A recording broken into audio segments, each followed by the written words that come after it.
자, 여기서 이제 평매듭을 들어갈 건데요. 왼쪽에 긴 줄로 숫자 4, 정방향 숫자 4를 만들어 주시고, 이 줄은 맨 위에서 숫자 4 만든 줄을 감싸고, 가운데 짧은 두 줄도 뒤로 감싸면서 여기 숫자 4 만든 고리 안으로 빼서 앞으로 꺼내 주시면 됩니다. 이렇게 꽉. 자, 요게 윗사라고 편의상 임의로 부르겠습니다. 자, 그 다음에 왼쪽에 있는 또 줄로 이번엔 짧은 두 줄, 중심줄 뒤로 숫자 4를 만들어 주세요. 자, 뒤에 있죠? 그리고 오른쪽에 요 긴 줄은 숫자 4 만든 줄보다 뒤에, 제일 밑에 있는 거죠. 제일 밑에서 위로 끌어올리면서 요 숫자 4 만든 고리 안으로 이렇게 빼줍니다. 자, 이렇게 양쪽 힘 똑같이 조여주시고요. 이렇게 윗사 아랫사 한 세트가 완성이 되면 고리가 왼쪽에 생깁니다. 다시 한번 해볼게요. 윗사, 짧은 줄 위에 사 모양을 만든다고 해서 윗사. 자, 이 줄은 윗사보다 맨 위에서 툭 떨어뜨리고 감싸면서 뒤로 통과, 뒤로 넘겨주시고 구멍 통해서 앞으로. 자, 이렇게 묶어주면 윗사. 윗사 한 번만 했을 때는 매듭이 오른쪽에, 머리 매듭이 오른쪽에 생기죠. 자, 윗사 아랫사는 꼭 한 세트로 여기서는 진행을 하겠습니다. 자, 윗사 했으니까 이번엔 아랫사. 짧은 중심줄 뒤로 숫자 4 만들어 주시고요. 오른쪽 긴 줄은 숫자 4보다 뒤에, 밑에서 위로 올리면서 이 구멍으로 쏙 이렇게 빼주시면 되고요. 자, 이렇게 지금 윗사 아랫사를 하나, 두 번 이렇게 진행한 모습입니다.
이렇게 팔찌를 양쪽으로 사이즈 같게 같죠.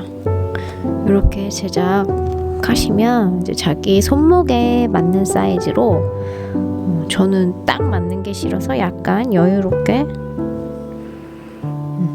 이 정도로 마무리를 했습니다.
대기업이 찝히도록 찝어주시고요. 자, 저는 아까 양쪽 끝에 잘랐던 두 실 중에서 제일 긴 걸로 재활용을 하겠습니다. 자, 네 줄이 집게 찝혀 있고 그 뒤로 줄 대주시고 왼쪽 줄로 숫자 4 모양 비슷하게 만들어 주시고 평매듭 하듯이 윗사 아랫사 하듯이 똑같이 해주시면 됩니다.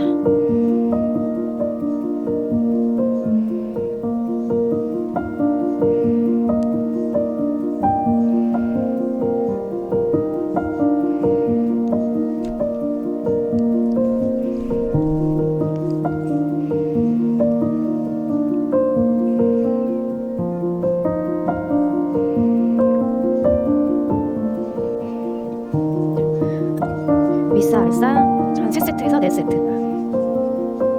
지금 두 번 한 거예요. 2세트. 다시 윗사 그리고 아랫사. 지금 3세트 했고 한 세트 더 할게요. 윗사 그리고 아랫사.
베이지 한 번 더 또 마무리해 보겠습니다.